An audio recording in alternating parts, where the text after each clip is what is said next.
Pero vamos a hablar ahora, es un lujo, la verdad, poder tenerlo, y gracias por su tiempo, al doctor Pablo Escapelato. Él es jefe de infectología del Hospital Santoyani, nos está escuchando, porque queremos hablar con él de qué es lo que pasa después de las catástrofes naturales, como por ejemplo pasó en Bahía Blanca. ¿Qué es lo que hay que tener cuidado? ¿Qué pasa con la salud? ¿Qué pasa con los vectores?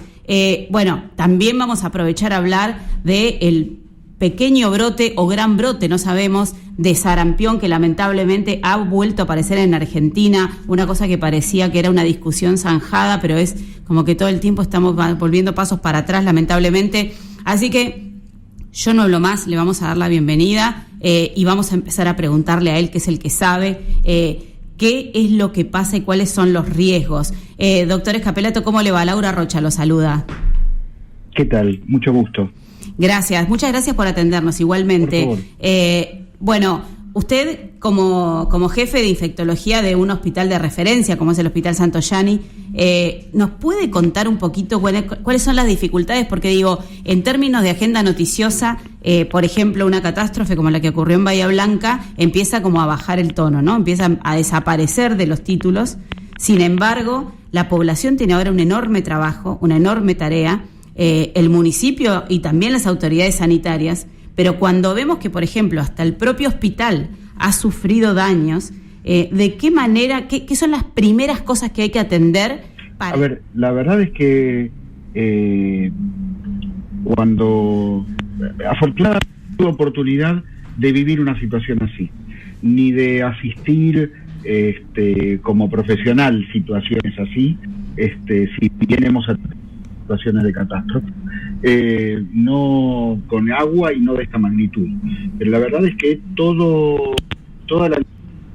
el conocimiento indica que el hecho de que se haya inundado un territorio hace que la gente se haya expuesto a enfermedades transmitidas a través de el agua, no solo por el agua, sino porque el agua moviliza otras cosas. Esto quiere decir, moviliza animales, moviliza vectores, como bien dije, y también hace que la llegada de los sistemas de salud. Cuando el agua se retira, uno empieza a pensar en aquellas cosas a las que estuvo expuesta y qué limitaciones uno tiene posteriormente. El agua, al momento en el que nos inunda, vehiculiza excretas, vehiculiza contaminación de la que se nos ocurra, pero excretas es la más importante, y con esto aumenta el riesgo de enfermedades como enfermedades diarreicas. No voy a consignar acá cada uno de los virus fundamentalmente que pueden ser transmitidos, porque son 1 tonelada, así como algunas bacterias o incluso algunos parásitos, pero ciertamente uno piensa en enfermedades que pudieron haber sido transmitidas a través de la ingesta del agua.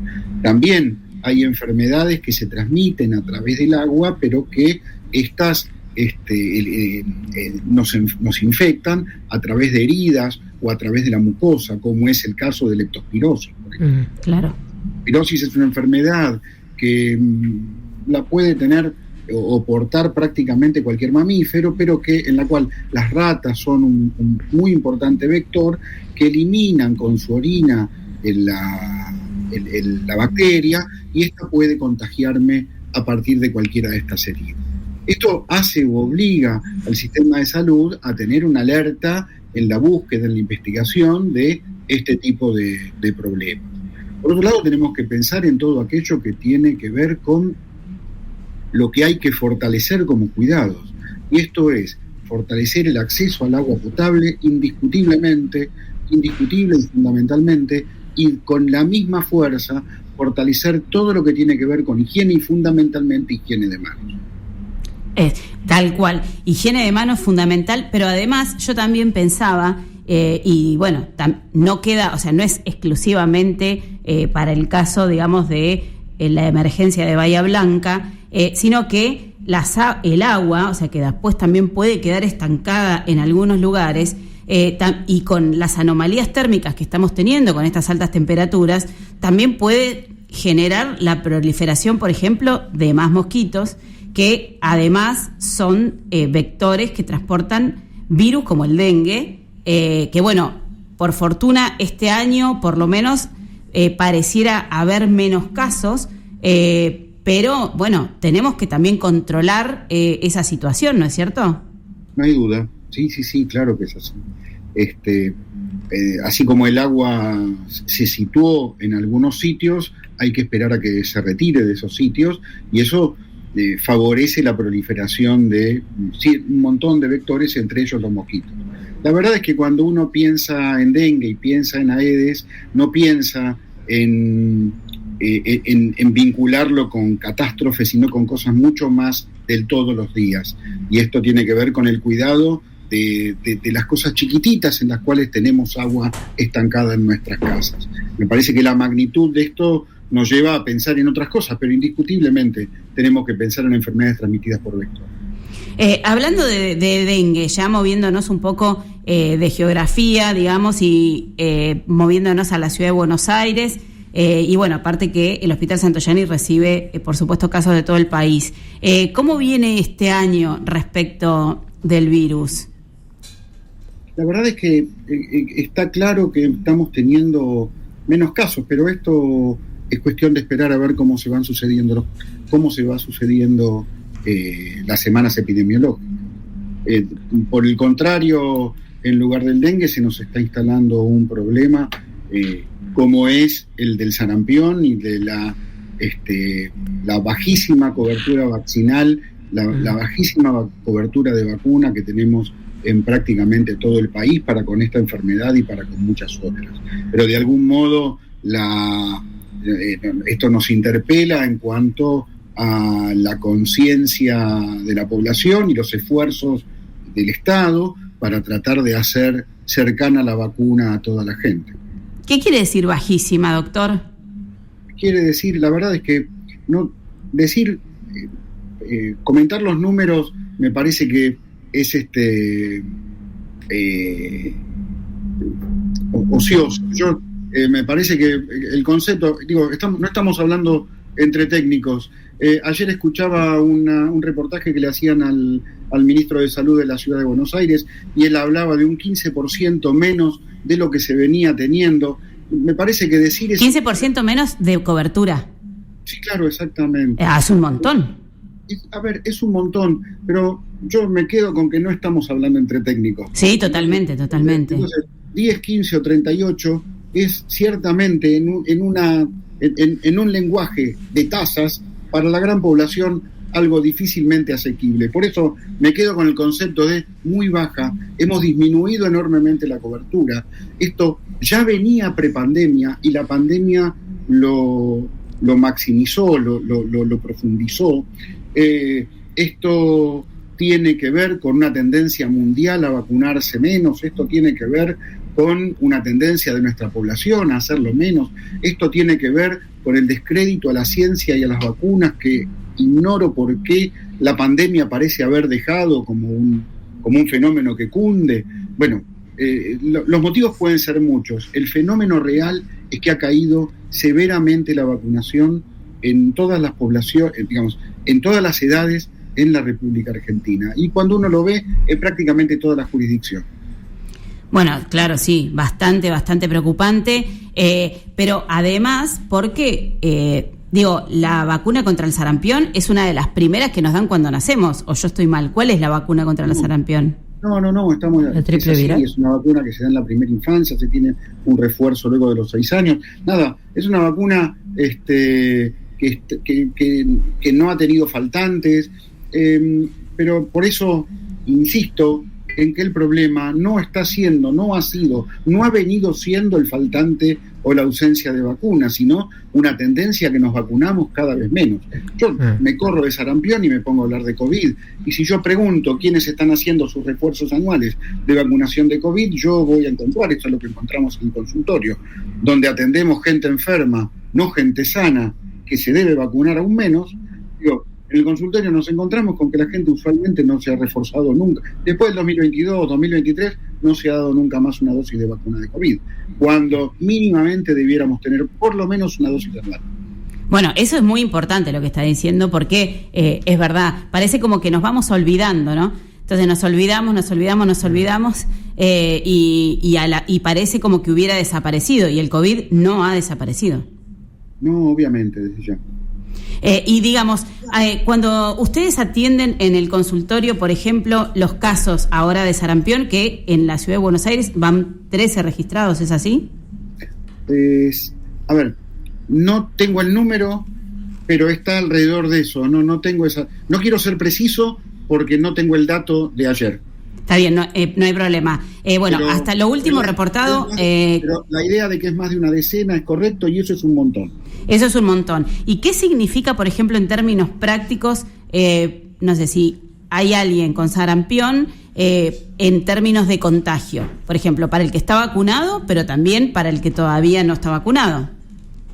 Sí, a ver, la vacuna es una medida absolutamente eficaz, previene el sarampión y es una medida absolutamente segura. Y tiene un efecto doble, algo muy parecido a lo que vimos con el COVID. La vacuna me protege a mí, pero protege al otro también. ¿Por qué digo que protege al otro también? Porque si por casualidad se introduce en mi barrio alguien con sarampión y hay un vecino no vacunado con sarampión y yo estoy protegido, yo no voy a ser un vector que se lo termine traspasando. Tal vez es demasiado grosera la forma en la que lo estoy explicando, pero es ciertamente así. Las vacunas para este tipo de enfermedades no solo protegen al individuo, sino que protegen a la población. Eso es clarísimo. Queda clarísimo, es un mensaje absolutamente central, porque bueno, también tiene que ver con una cuestión de solidaridad, ¿no? O sea, digo, nosotros vivimos en sociedad, vivimos en comunidad.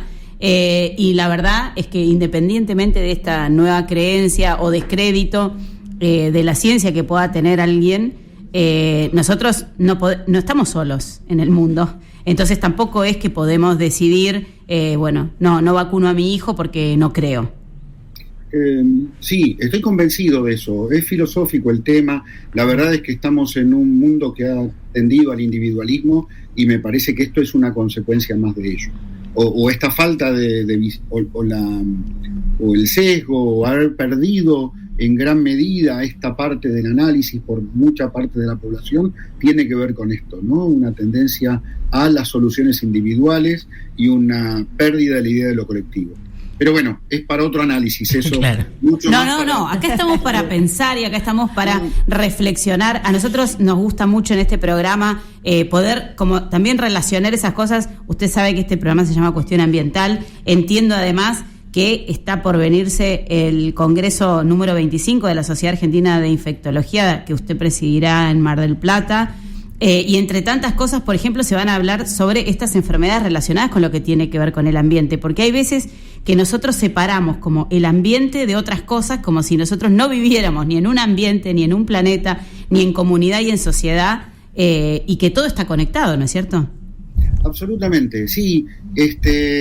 En junio de este año, en Mar del Plata, vamos a llevar a cabo el 25 Congreso de la Sociedad Argentina de Infectología, con un lema muy particular, porque es volviendo al futuro. La verdad es que estamos volviendo a un montón de cosas que que son el futuro, pero estamos volviendo a un montón de cosas.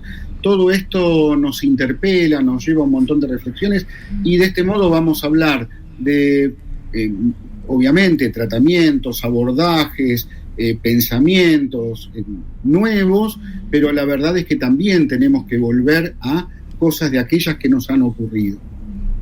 Y una de las cosas no tan nuevas, pero sí no demasiado metidas en la cabeza de la gente, es el término de una salud. Nosotros vamos a abordar en un montón de actividades la problemática de una salud. Una salud es el concepto, la idea de que la salud no es solo un fenómeno humano o un fenómeno animal o un fenómeno de los vegetales, es un fenómeno en el cual absolutamente todo el planeta está interactuando.